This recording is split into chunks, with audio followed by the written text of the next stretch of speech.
Hi aspirants, మన ఛానల్లో only DSC కోసం అని చెప్పేసి కరెంట్ అఫైర్స్ అనేవి ఆగస్టు మంత్ నుంచి అప్లోడ్ చేసుకుంటున్నాము. సో ఆగస్ట్లో వచ్చేసి నేను ఆగస్టు 1 నుండి 18th వరకు ఆగస్టు 18th వరకు వీడియోస్ అనేది రెగ్యులర్గా అప్లోడ్ చేశాను. 19th నుండి 31st వరకు సమ్ కైండ్ ఆఫ్ రీజన్స్ వల్ల వీడియోస్ అనేది అప్లోడ్ చేయలేదు. సో వాటినే మళ్ళీ కంటిన్యూ చేయలేం కాబట్టి ప్రజెంట్ మనకి సెప్టెంబర్ స్టార్ట్ అయిపోయింది.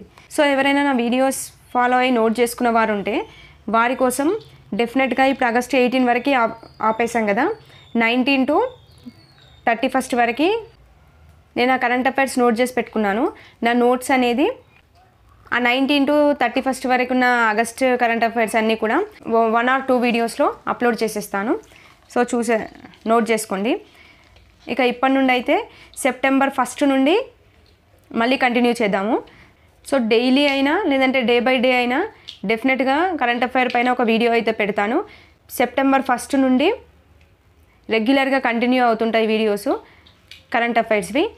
సో ఎవరైనా నా ఛానల్ పైనే కరెంట్ అఫైర్స్ కోసం డిపెండ్ అయి ఉంటే మాత్రం డెఫినెట్గా నోట్ చేసి పెట్టుకోండి. మనం పెట్టే కరెంట్ అఫైర్సే అందరూ ఫాలో అవ్వాలని ఏం రూల్ లేదు.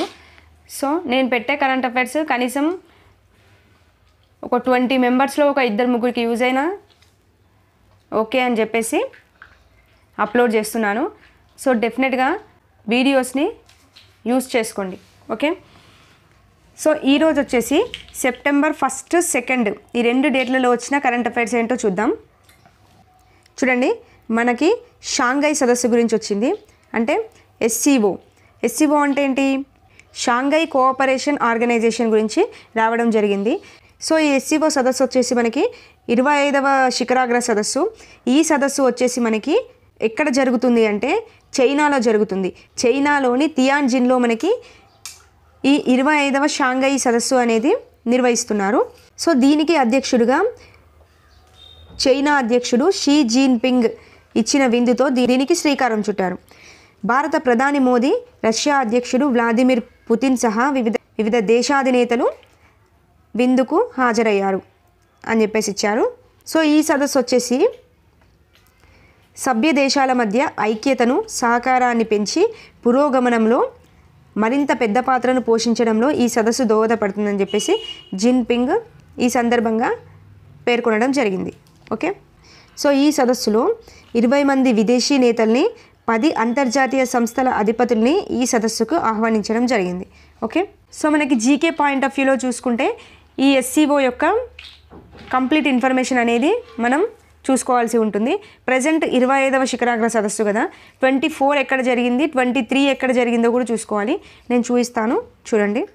ప్రజెంట్ ఎస్సీఓ అనేది మనకి న్యూస్లో ఉంది కాబట్టి దీనికి రిలేటెడ్గా ఉన్న జీకేని మనం చదవాల్సి ఉంటుంది. సో ఎస్సీఓ గురించి కంప్లీట్ ఇన్ఫర్మేషన్ తెలుసుకోవాలి ఎంతో కొంత, ఎందుకంటే జీకే పాయింట్ ఆఫ్ వ్యూలో బిట్టు పడే అవకాశం ఉంటుంది.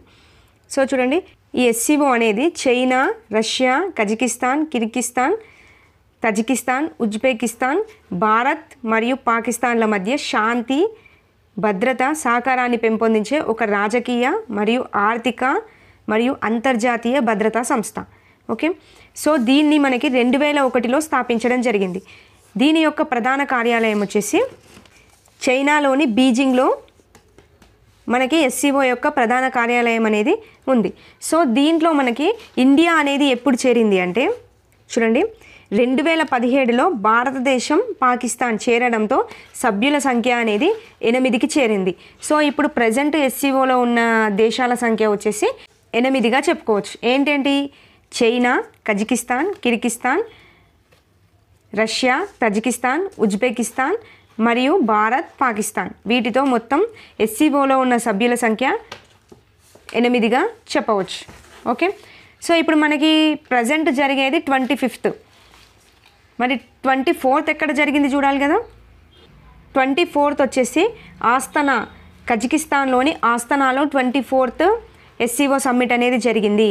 ఓకే, ప్రజెంట్ జరిగే 25th శిఖరాగ్ర సదస్సు వచ్చేసి చైనాలోని తియాన్జిన్లో జరిగింది. ఓకే, ఇది ఎస్సీఓ యొక్క complete information. GK point of వ్యూలో కూడా ఇంపార్టెంట్, సో చూసుకోండి. ఓకే, నెక్స్ట్ చూడండి, త్రిపుర పాఠశాలలో అంతరిక్ష విద్యా గ్రంథాలయం రాబోయే తరం శాస్త్రవేత్తలకు స్ఫూర్తినిచ్చేలా త్రిపురలోని ఓ పాఠశాలలో అంతరిక్ష విద్యా గ్రంథాలయాన్ని ఏర్పాటు చేశారు.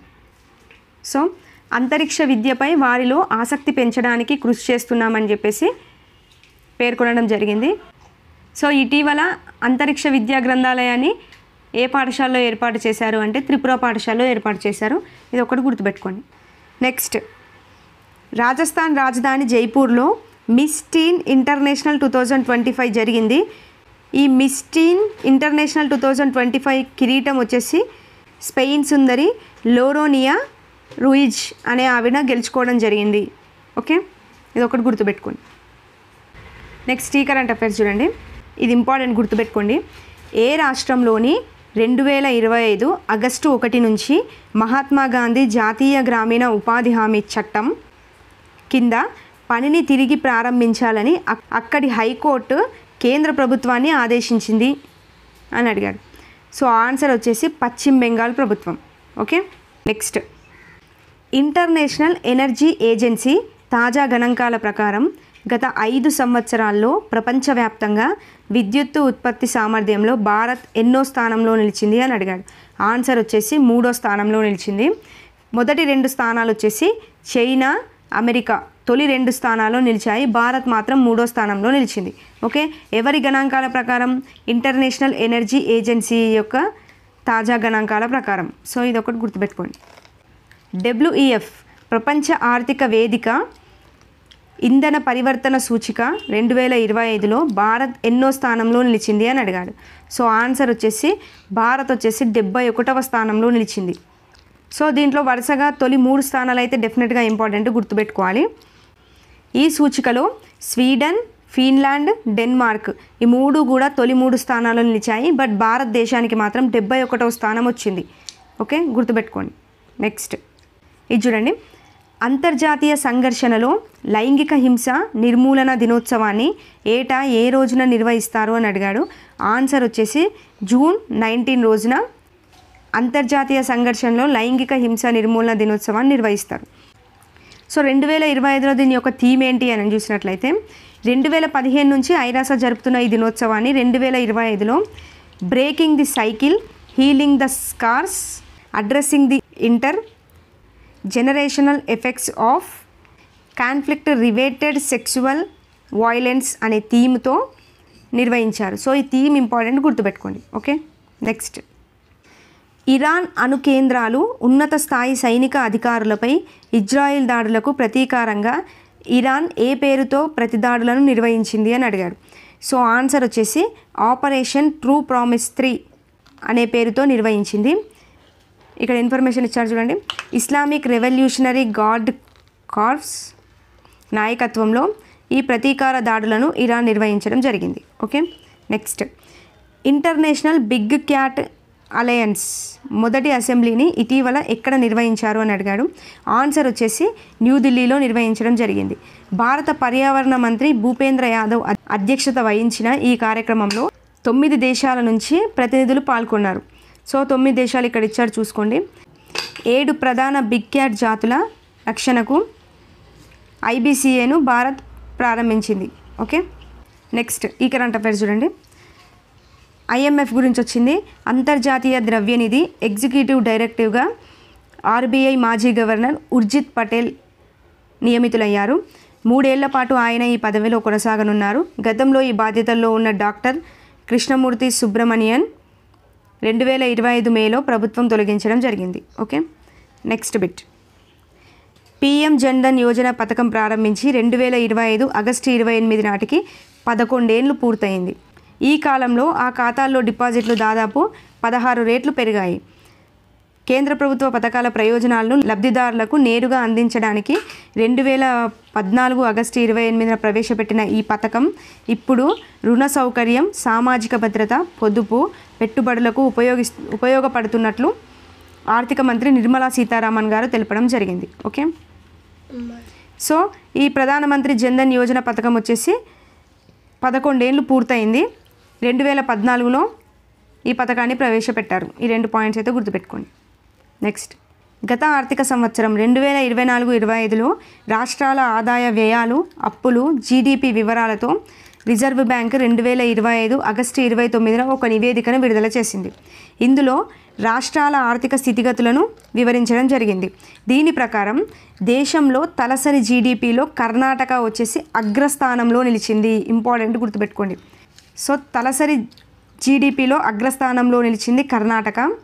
తరువాత స్థానంలో తెలంగాణ నిలవడం జరిగింది. ఓకే, 3,79,751తో తరువాత స్థానంలో తెలంగాణ నిలిచింది. సో గుర్తుపెట్టుకోండి.